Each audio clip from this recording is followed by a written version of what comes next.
Well, good morning, everyone. What a time we've had up north. Anybody feeling adventurous? Man, I got to tell you, this is pretty cool because when we go on adventures, a lot of times, it could feel a little bit unsafe. And maybe we feel like there's a little danger. But the thing that grounds me is that all we've been learning about this week is how no matter how crazy things could get, and things can get crazy, right? We can trust in Jesus. Isn't that awesome? That we can trust in Jesus. I think that is probably the most powerful thing that we can say in a crazy world where we don't know all the time what the outcome will be. And so because it's such an important thing, and Pastor Walter kind of did this already, but would you mind practicing with me a little bit? Because I want to practice that refrain. I want it to be drilled in your head so that, you're like in bed at night and, maybe half asleep and you're mumbling, I can trust in Jesus, right? But right now we're going to try to practice that so that it can just really sink into your imagination, right? Because it's such a powerful thing for us to know and to say no matter how wild things get. Okay, so here it goes, right? So typically, right, we'll say something like, whenever this happens, and I'll say, we can, and you'll say? So since that was the first draft, I'll let that one pass. But we got to do a little bit better than that, right? Because let's just say we were in a situation where maybe things got really hairy. I'm not sure if our enemy would be too intimidated by trust Jesus. Can we try that again? And I want everybody to use your vocal cords and let this space know who we can trust, okay? When whatever happens, we can trust Jesus. That's beautiful. That was beautiful. You know what? We can trust Jesus. And it's something that we can always come back to no matter how crazy things get. And so I just want to spend just a few minutes with you, kind of just bouncing throughout the week and going back to those stories that we covered this week. Because I think they're just such beautiful stories, and they so powerfully illustrate how we can trust Jesus. So let's just pray real quick, and then we'll get started. God, thank you for this time. Thank you for all of the people who are here, and thank you for the confidence that we can trust you. And so as we review and talk about these stories, help us to see that in a way that is real for us today, for each little boy and little girl, and even the big boys and the big girls. In your name we pray. Amen. So, do you remember, boys and girls, who we met on the first day? Who did we meet on the first day? Well, we did talk about that, but who exactly did we meet? The guy who walked he had the coat of fur, and then he ate what? Bugs? Ew. Anybody ever eaten bugs before? No? I may or may not have had a cricket. I'm not sure. It was covered in chocolate, so I didn't really know what I was eating until after the fact, but just a fun little fact that I wanted to share there. But John the Baptist is who we met, and he walked around in the wilderness much like this. And a lot of times as he was walking through the wilderness, he came across situations where maybe he was dealing with doubt. Maybe he was insecure. Maybe he was afraid of what was not known. But you know what? John the Baptist dedicated his whole life to sharing about Jesus. Could you imagine? In fact, the Bible tells us that even when he was in his mother's womb and Jesus was in his mother's womb, their bellies came next to each other and they both kind of just jumped. Isn't that cool? Like they were so connected, their lives were so connected that even when they were in their mother's wombs, it's almost like they could feel each other. But here's the real powerful thing. His whole life was dedicated to telling people about Jesus. But then when Jesus came, well, John the Baptist had some questions. He was actually wondering, wait, are you the one? Are you the one that we've been waiting for? Are you the Son of God, the Savior of the world?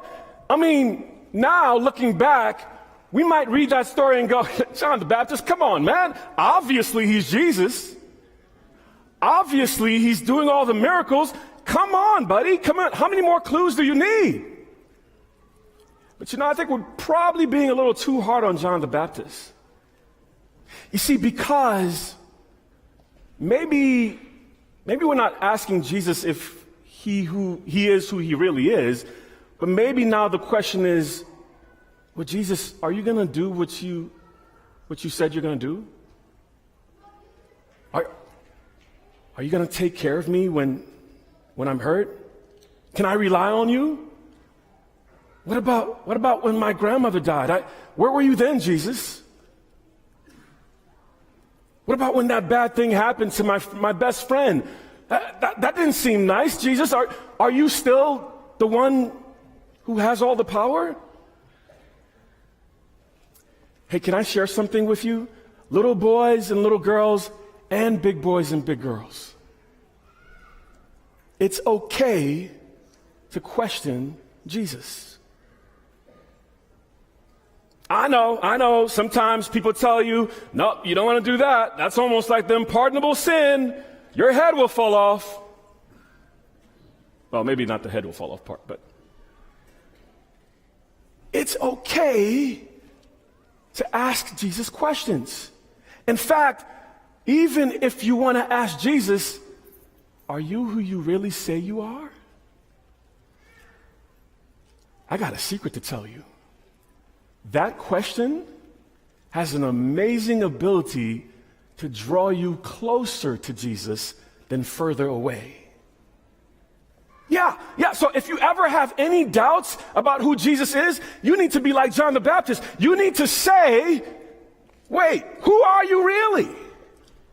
And what the Bible tells us is that Jesus was not offended at all. In fact, he welcomed the question. He said, great, I'm happy you asked this because now it's an opportunity for me to tell everyone who's around me, including you, John the Baptist, that I am the Son of God. And so no matter what questions you might have, whether it's questions about Jesus or questions that relate to bad things that's happened in your life or in your family's life, you can always come to Jesus no matter what you're wondering about. Because when we wonder, we can... Oh, come on. I knew you knew that was coming, right? Let's try that again. When we wonder, we can trust Jesus. We can trust Jesus to not be upset with us, to open his heart, and to answer the most difficult questions. Even questions about him.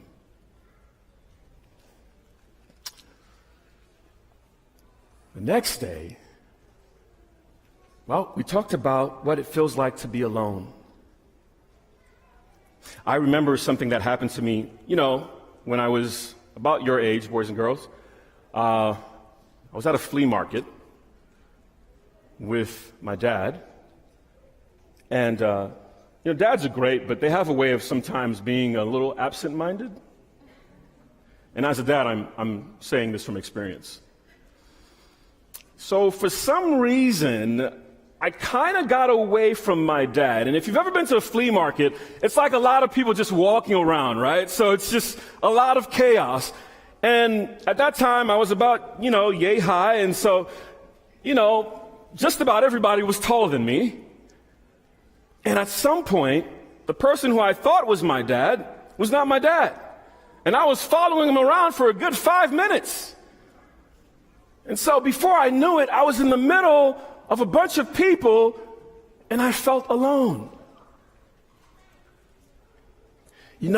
Sometimes you could be surrounded by people and still feel alone. Yeah, it's not about who's next to you, it's more about who's connected to you, right?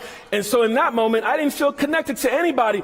In fact, I felt really scared. I didn't know where my dad was. I didn't want to call out for him because then people might realize that I was lost, and then maybe something else bad would happen. Now, I didn't know it at the time, but even though I felt alone, I was not, right? The beautiful promise that comes to us in these moments of feeling alone is a lot like the story of the lost sheep. See, because when the sheep was lost, it didn't even know it was lost. It just kind of wandered off. And then looked up and then realized, wait, where's everybody else? Sometimes being lost means just not even knowing where you are.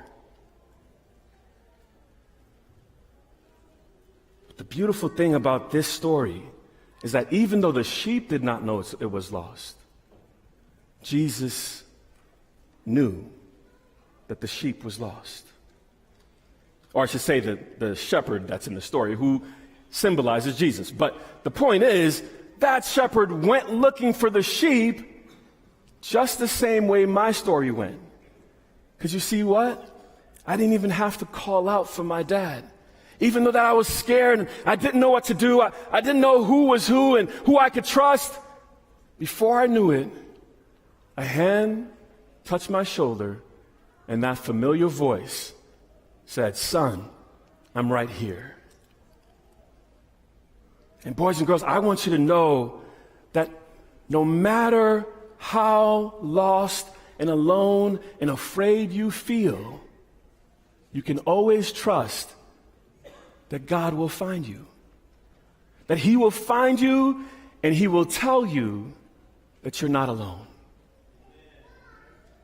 Because when we feel alone, we can also tricked you on that one, you see? Just want to see if you're paying attention. When we feel alone, we can trust Jesus. When we feel lost, we can trust Jesus.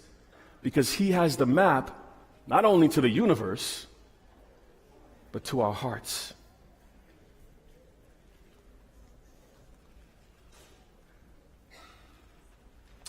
Has anybody ever done Iron Man here? Oh, okay. We've got a few people. That's a hard thing to do. You're running and you're doing all of these kind of obstacle courses and you're biking up like really tall, steep hills. I probably would be the guy passing out the water. I'm pretty sure that would be me. Now, Pastor Stephen, I know he runs a lot, so he'd probably be at the top, in the front of the pack, just doing his thing, right? He's smiling humbly, but that's just, Look, everybody wants to be strong, right? Everybody wants to have like the biggest muscles. Everybody wants to show that they have the ability to stand up for themselves, to not be afraid, to show courage and all of that good stuff, right? What about when we feel powerless? I was sharing with the kids over at Sabbath School this morning a little experience that I had. I'm not even sure if my wife knows this story because she's in the audience right now, and so she might be a little surprised when she hears me say this. But I'm going to go for it anyway. So there was a time where I was really embarrassed, and And I'll explain what happened, right? So this was the first day of school, and if anybody knows anything about the first day of school, that's when you really have to be cool, right? You set high expectations about how the rest of the year is going to go on the first day of school. Am I right? Am I right? Okay, so had everything in place. I was looking smooth, and I got to the school, and I was walking into the building, and I was really cool with my backpack, and before I know it,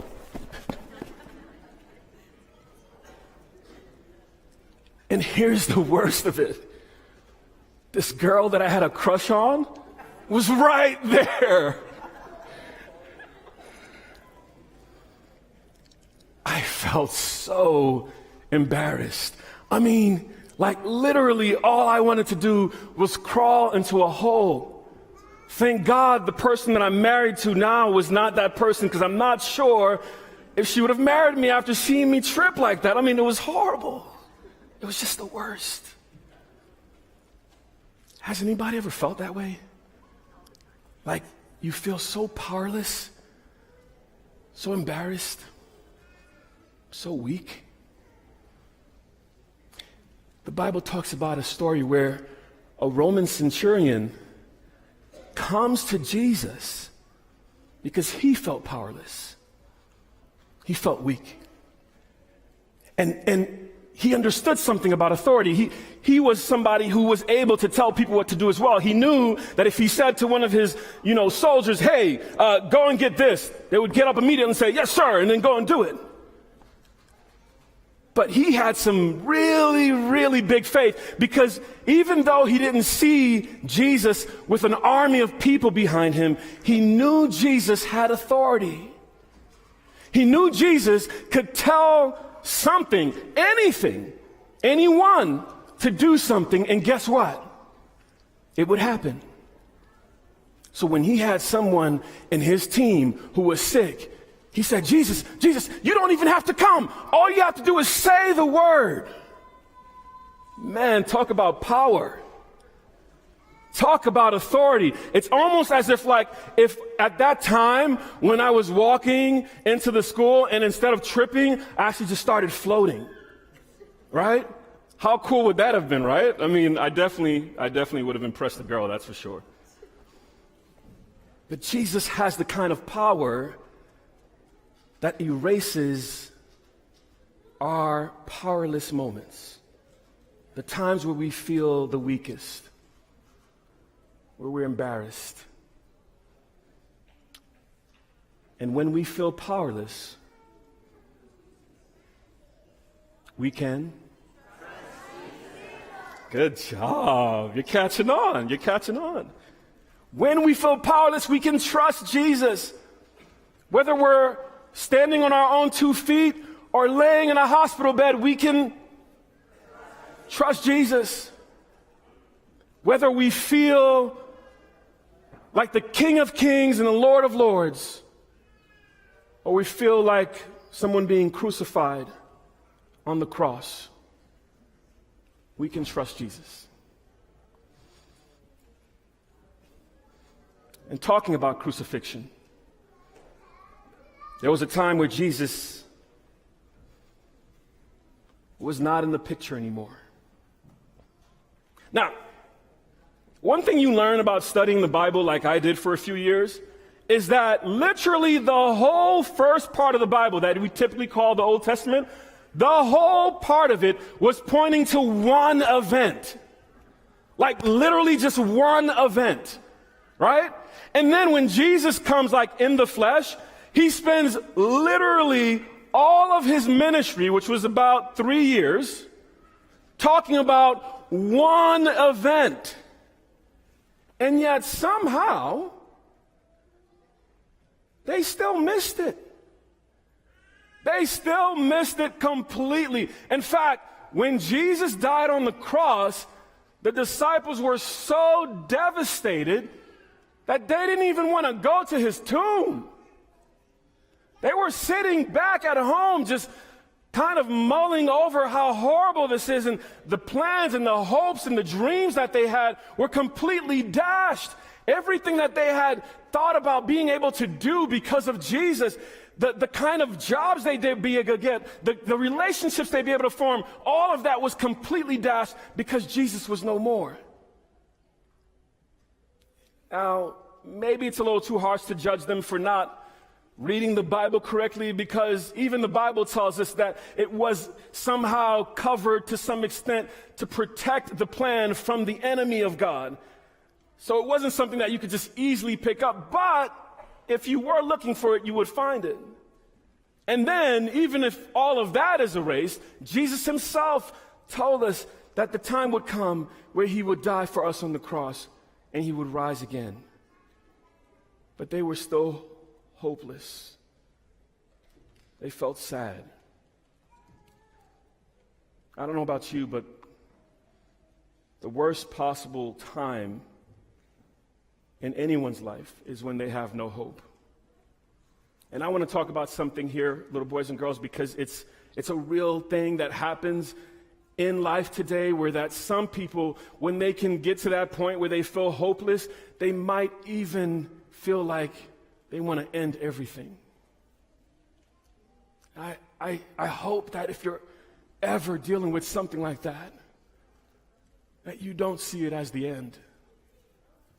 You see, because Jesus, he rose again. And he rose again to let us know that even death doesn't have any power over us. That even when it comes to death, we still can win because he won first. So yeah, Jesus died. A really ugly death. I mean, it wasn't pretty. In fact, he probably died not because his body gave up, but because his heart was broken. The Bible tells us that there's a point in the story where he's literally talking to his father and he says, Eli, Eli, why have you forsaken me?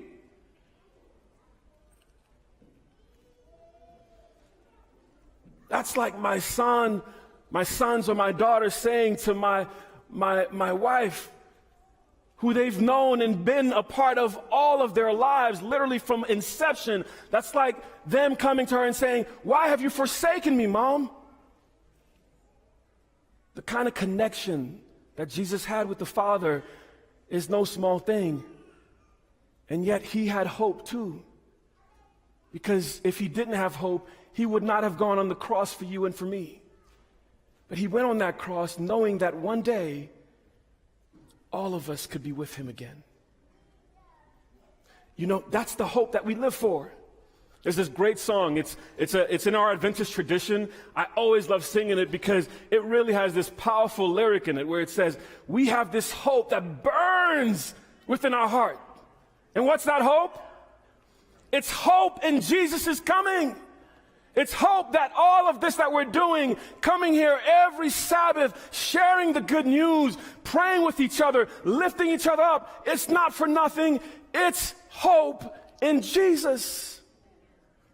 Because when we need hope, we can trust Jesus.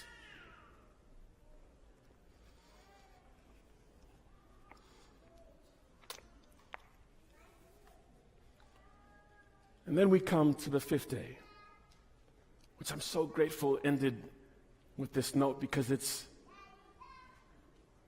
one thing to have hope, but it's a whole other thing to share hope, right?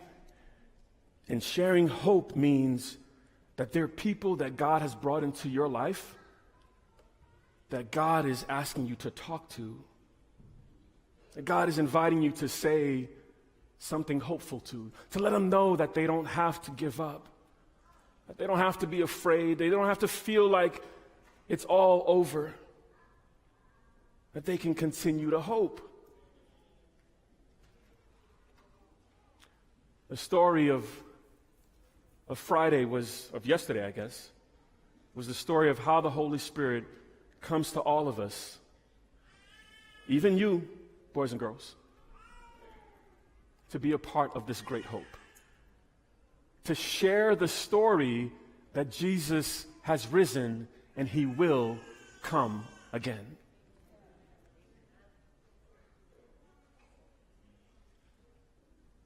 that hope is a hope that you and I are shareholders of. And if we believe truly in our hearts that he will come again, well, of course we want to share that, right? Of course we want to tell anybody who's willing to listen, hey, here's the reason why I wake up every morning. Because I know one day I can be with Jesus. You know, I was talking with the kids, as I said earlier, this morning in Sabbath school, and we had a little conversation where we were talking about the 1,000 years in heaven and then what that would be like.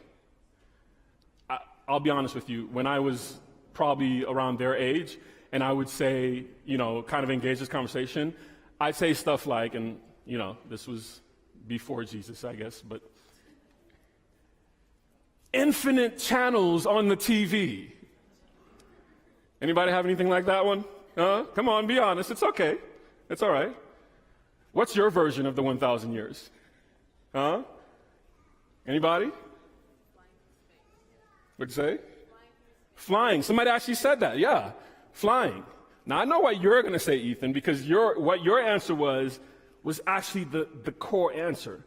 But before we get to the core answer, we all have all these other things that we dream about doing when we're in heaven, and they're great, right? Like flying, or as somebody else said, no boredom. I think that was you, right? No boredom? I mean, that's pretty cool, right? What else can you think of? Infinite power, right? Maybe the ability to mute kids. No, that's not true. I didn't really say that.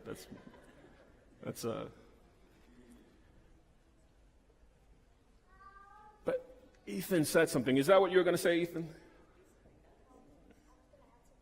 Oh, you're going to add something else to it? Okay, what? Right.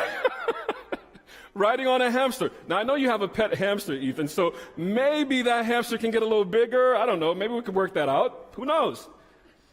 But when we're in the class, Ethan shared something and really gets to the heart of what our hope is. Because, I mean, what is anywhere, whether it's 1,000 years or infinity, if it's without Jesus? That's the point. And he is the true north. He's the compass that will lead us through this crazy life where all sorts of things could happen and keep us on track. And so, boys and girls, no matter what happens from here on out, I want you to know you can trust Jesus. Not only because of all of the promises that he made, not only because of all of the things that he's done already, but you can trust Jesus because Jesus proved it with his own life. He was willing to put his own life on the cross as a payment to say, no matter what it is, I'll be there for you. And so as we close this wonderful week, and I really want to just applaud all of the volunteered, all of the ones who voluntold, and of course, Pastor Walter for this amazing production. But none of it matters if we don't take away this lesson, this important teaching, which is that we can trust Jesus. I'm going to invite Pastor Walter to come up as we close our program today.